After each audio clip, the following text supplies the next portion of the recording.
façon, personne n'a accès à notre hôtel, personne ne sait ce qui se passe dans le groupe.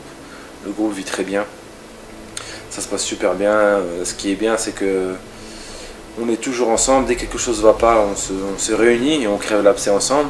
Et à l'heure d'aujourd'hui, voilà, depuis qu'on est venu de Sidi Moussa, on n'a fait aucune réunion parce qu'aucun problème est venu. Après que certaines personnes voient des joueurs tristes ou énervés à la fin d'un match parce qu'ils ne jouent pas, c'est tout à fait logique. C'est mieux d'avoir un joueur énervé parce qu'il est compétiteur et a envie de jouer, c'est tout à fait normal. Au contraire, je préfère un joueur comme ça.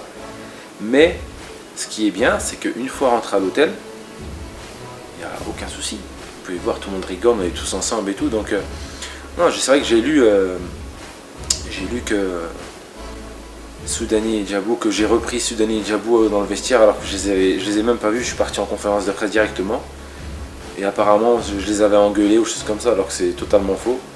Et je tiens à souligner justement que Soudani et Djabou sont exemplaires parce que depuis le début, ils n'ont pas fait un match. Ils n'ont pas fait un match. Djabou n'a pas fait une minute et c'est des joueurs exemplaires qui sont là à l'entraînement, ils font pas de problème. Ils sourient, ils rigolent tout le temps avec l'équipe. Donc non, après qu'ils soient déçus un petit peu de ne pas jouer, c'est tout à fait normal parce que c'est des compétiteurs, c'est des joueurs talentueux. Mais une fois en dehors du match, non, là c'est des crèmes, on rigole tous ensemble. Et après voilà, chaque compétition il y a des histoires qui sortent. C'est des rumeurs et tout, mais je tiens à démentir. Après c'est vrai que dans la conférence de presse on m'avait posé une question, ouais mais en gros si certains joueurs ne sont pas contents et j'ai parlé en général.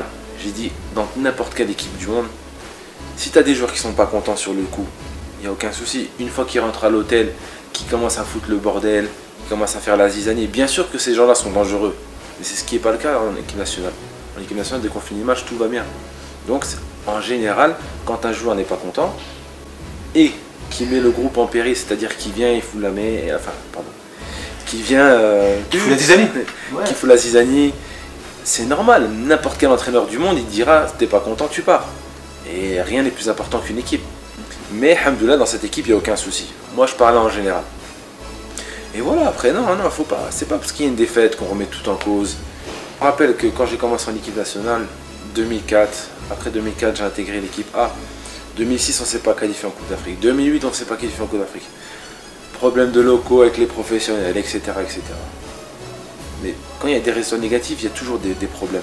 Mais regardez, après, on a eu qualification en 2010, Coupe d'Afrique demi-finale, on s'est qualifié en Coupe du Monde, et c'est là que l'équipe est montée en puissance. Donc, faut être patient, la vie elle est comme ça. Même dans notre religion, la patience c'est important. Même pour moi, j'ai été patient 6 mois, j'ai joué contre le Ghana. Donc pour moi, dans ma tête... Tu nous as fait un super match. Merci. Mais dans ma tête, voilà, j'ai été patient. Parce que voilà, la vie c'est la patience, faut attendre. Ta chance peut venir un jour ou l'autre. Mais il faut rester solidaire, wallah, faut rester solidaire avec cette équipe, faut rester solidaire avec tout le monde, entre nos supporters. C'est vrai qu'en tant que supporter, j'y étais quand j'étais jeune. C'est frustrant de perdre, c'est frustrant d'avoir des mauvais résultats. Mais le plus important, c'est demain, c'est pas aujourd'hui. C'est clair qu'aujourd'hui, si on n'a pas le résultat, il faut voir demain. Demain, on peut être encore meilleur. Donc, voilà, peut-être que certaines personnes diront, ouais, on s'en fout, on veut la victoire, mais voilà, c'est des paroles sincères. Parce que moi, j'arrête l'équipe nationale après la Coupe d'Afrique, Inch'Allah, et j'ai envie que cette génération soit une grande génération sur 5-6 ans. C'est pas une génération qui va durer 1 an, c'est une génération qui va durer longtemps. Et c'est une génération très fragile, parce qu'elle n'a jamais connu l'échec. Donc c'est pour ça, dans l'échec, il faut absolument qu'on soit solidaire, les supporters, tout la fédération, tout le monde. Parce qu'il faut voir là, il faut voir aujourd'hui. Voilà. Parfait. Pour le prochain match contre le Sénégal, tu la sens comment?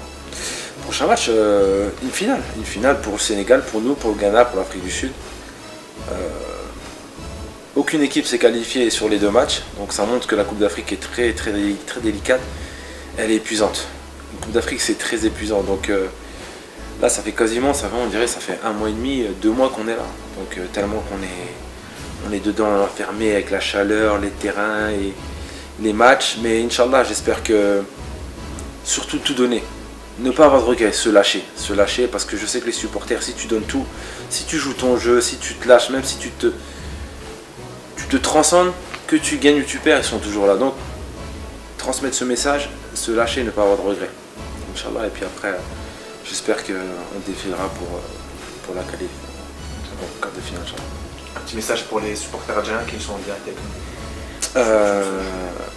Un petit message, salam alaikum, et j'espère qu'on vous rendra heureux parce que je me mets à votre place. Derrière un écran, c'est stressant et je sais que quand on gagne, ça vous donne du bonheur, quand on perd, ça vous rend triste, mais on fait le maximum, Inch'Allah.